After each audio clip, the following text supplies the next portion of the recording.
So, turns out that nobody wants to talk to me today because I don't think that Bill Gates is the savior of the universe. And, I've been thinking about canceling my Netflix subscription because I don't really care what anybody in Hollywood thinks. And I really don't care to support their mission financially anymore. But I didn't really come to talk about that. It's just an opening statement. I did wake up very grouchy this morning. It wasn't even this morning. It was like already 11:15, and I never wake up that late. It was very strange. Sometime around 4:30 this morning, I woke up very suddenly, and I soon went right back to sleep, but this sleep was different. It was like a very deep, lucid, perhaps astral type of sleeping event. And it was kind of like a nightmare. It was very restless sleep.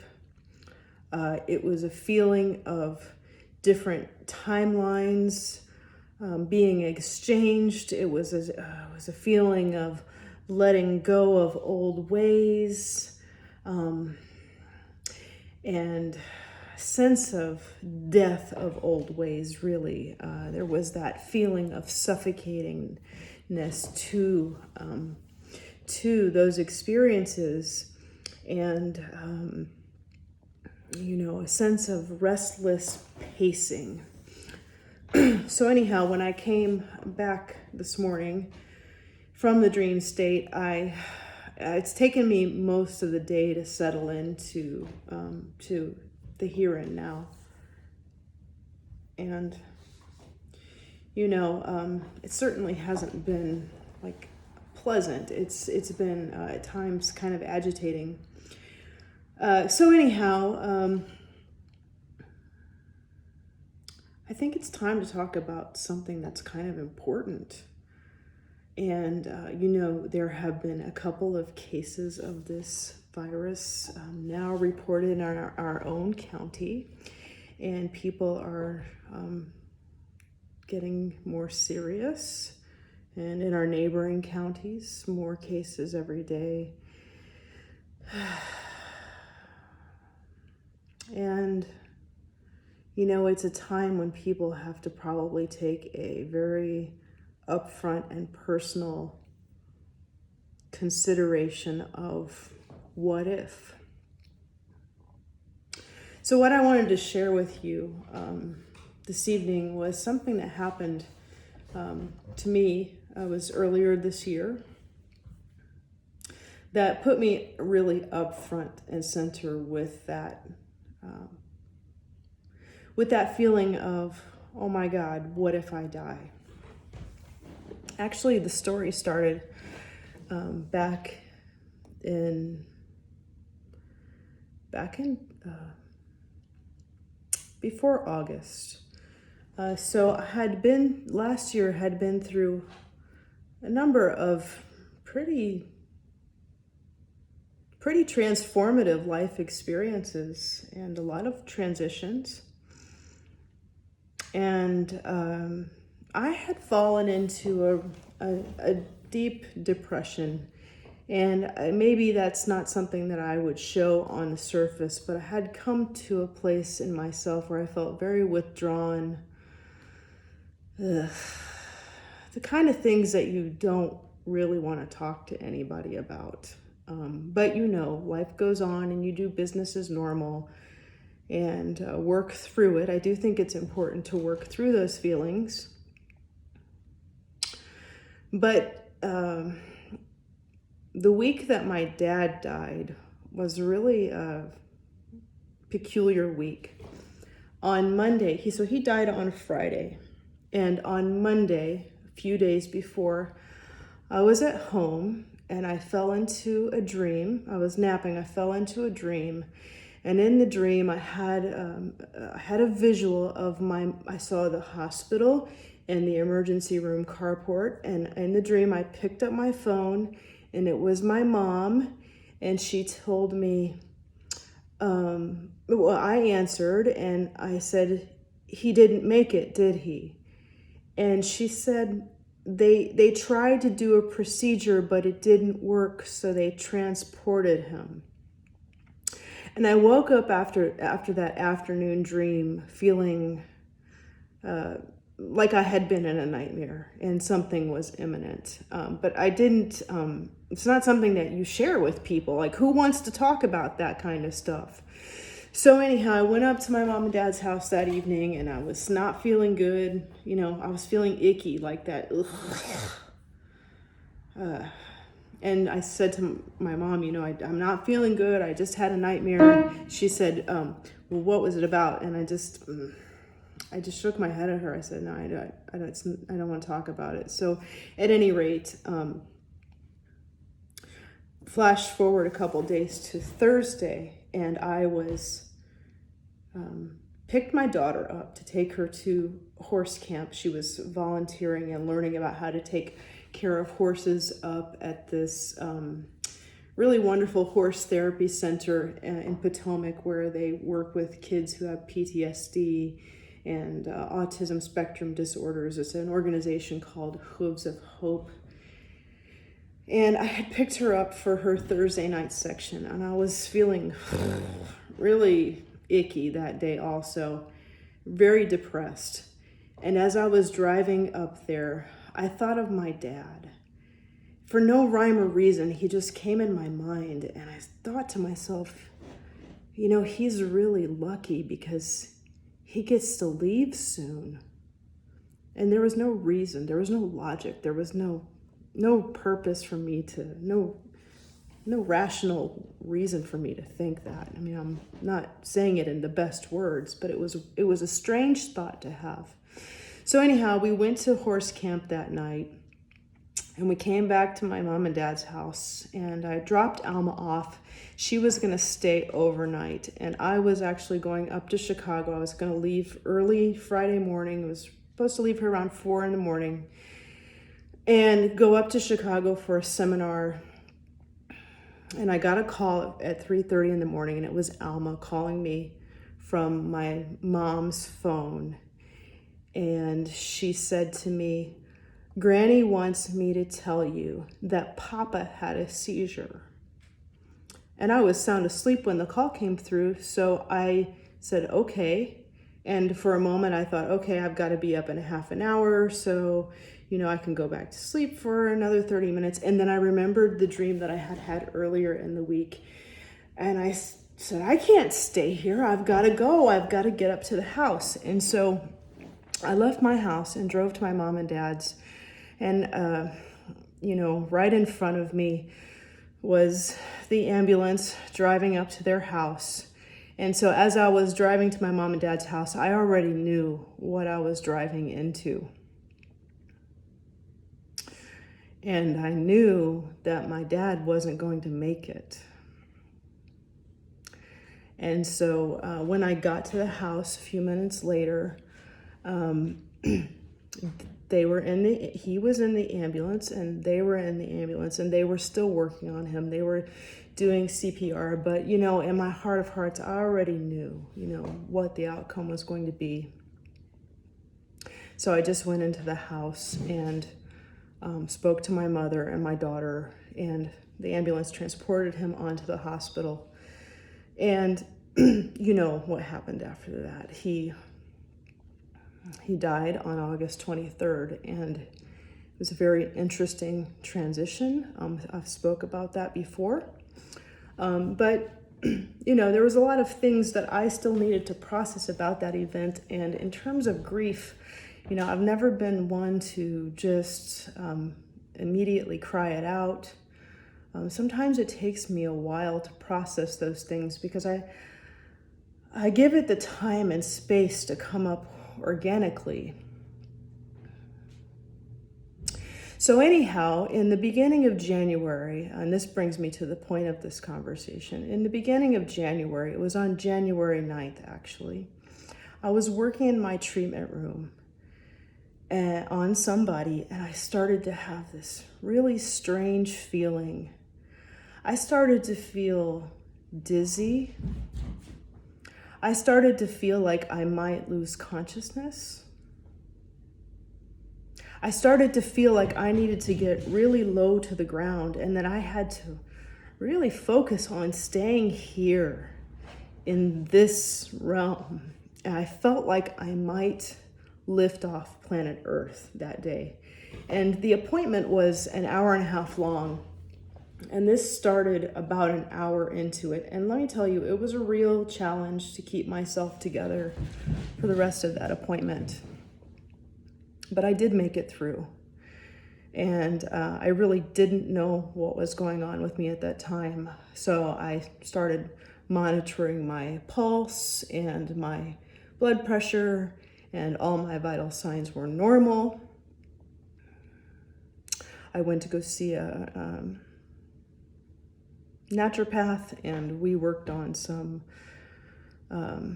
fine tuning of things diet-wise. I had started suspecting that I have developed some sensitivities to certain things, namely artificial sweeteners like Splenda, and I felt at the time that I could be having an allergic reaction to Splenda, because I had been, right before this appointment, I had been out for a coffee and have not had any Splenda for, maybe like a month or two. And that day I had several, it's like 3 packets and 1 coffee, which is a lot because the coffee was kind of strong. So anyhow, I didn't know what was going on, and I was freaked out, like it was really a strange experience. But anyhow, I got better over time, and I saw the naturopath and started to observe the pattern, or was it happening again? And there was an under the radar fear that, oh my God, what if this happens again? There was an anxiety about, what if this happens again? What is this? I mean, for crying out loud, I'm not that old. 46 Earth years is really not that old, and I don't have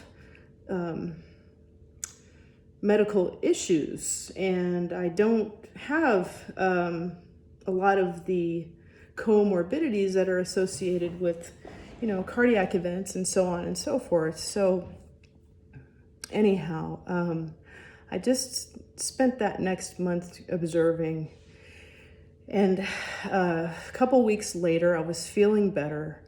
Over the time after that initial event, I started feeling better. But a couple weeks later, I was at dinner with my mom and my daughter, and I started really feeling very sensitive to some lights that were in the dining room of that restaurant. And I had to switch sides of the table because the lights were just really getting on my nerves. It's kind of like a photophobia type of sensation. And so anyhow, I was just sitting there trying to make it through dinner, getting all these weird feelings again, starting to feel like having internal thoughts of, oh my God, what if I die? What if something happens to me? And what if I die and my daughter comes from school and she finds me dead at home? And it was really a terrifying thing to think about, my daughter coming home and finding me dead. And so anyhow, I said to my mom at the time, I go, I need to get out of here. And it's funny, as soon as I left that environment, I felt much better. And so I started to put the pieces together, and I felt like I was actually having some grief-related panic attacks. And I had never had a panic attack before these times. I've had some issues with anxiety, particularly driving anxiety. But the panic attack was totally new for me. And what I can tell you is it's very socially isolating. It is the kind of feeling that you don't want to discuss with anybody, because there's all kinds of irrational fears that come to surface. And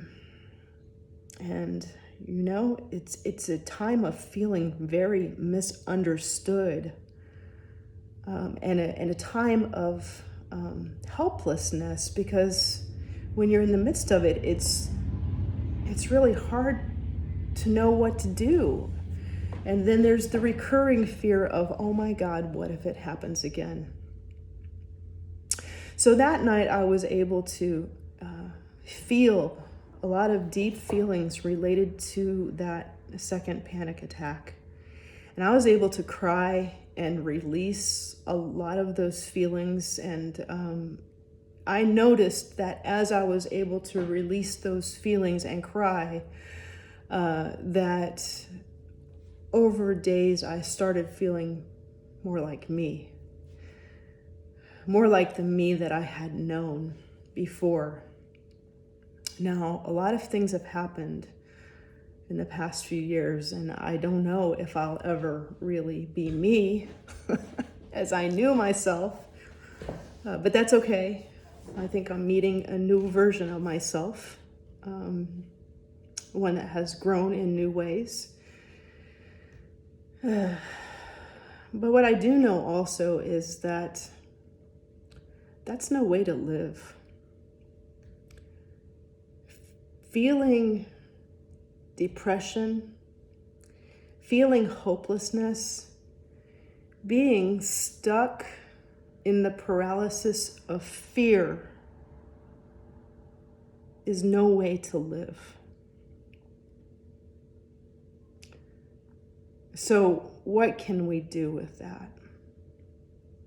I suppose that the answer will be different for each person.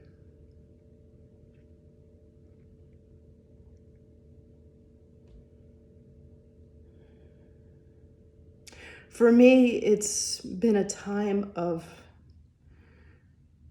really going within and deciding what's important to me and what's not important to me.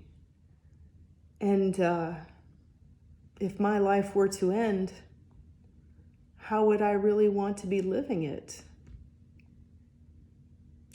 And so that's what I want to offer this evening, is that thought of how do we turn this chaos and fear into a summons to life. I'm not going to tell you how to do that because I don't know what your answer is going to be. I don't know what the right answer is for you, but I do know what the right answer is for me.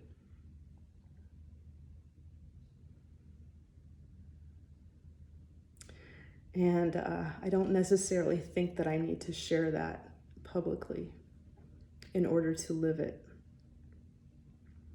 But I'm offering this message this evening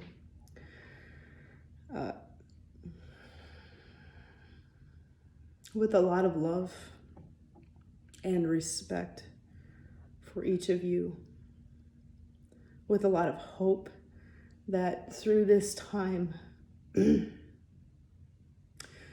fear of dying will be supplanted by all of the really wonderful reasons to live.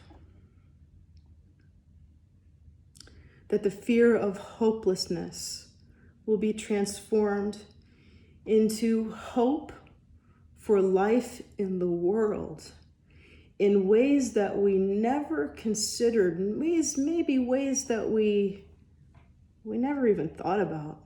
New ways for life to bloom. Maybe in some ways miraculous. I hope that these times will bring us to a new appreciation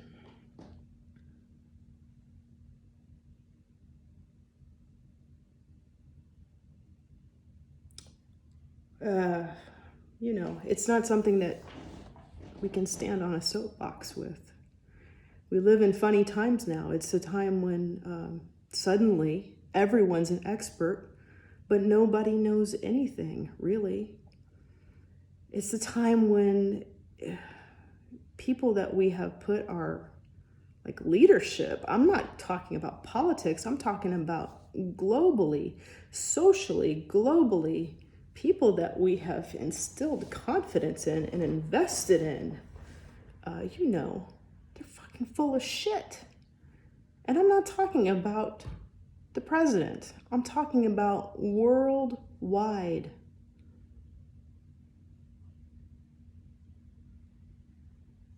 This is deeply disturbing. So my hope going into a new world is to have the revelation of real transparency amongst humankind. I hope that we show up for each other in a genuine way. I hope we care about people who are working in sweatshops now.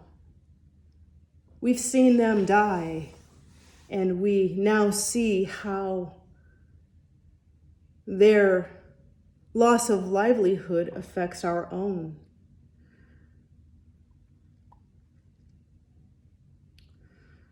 We see, if we're willing to, so many ways in history that people never gave a shit about anything unless it was directly affecting them. So I'm going to leave it at that. And it's a very heavy, pensive subject. And I'm just going to leave it at that. But I do want to tell you all that I love you, that I appreciate you, that you don't have to pay me to be your friend in this time. I'm not looking for new ways to market my services. I'm not dreaming up new plans for making money in this time. I just am who I am. And you don't have to agree with all my ideas or any of them. But I do love you, and I'm thankful for all of the opportunities that we have had in friendship and in community. And if something were to happen to me during this time of pandemic, which I don't think is the case, could be wrong, but I don't think so. I've had a very rich and full life. And I have 2 great children. I have been blessed by having parents who loved me, who cared for me, who cared about doing what's right. And I have a very extensive network of lifelong friends and community. And you are amongst these. So I just want to say thank you. It means the world to me. Okay. Good night.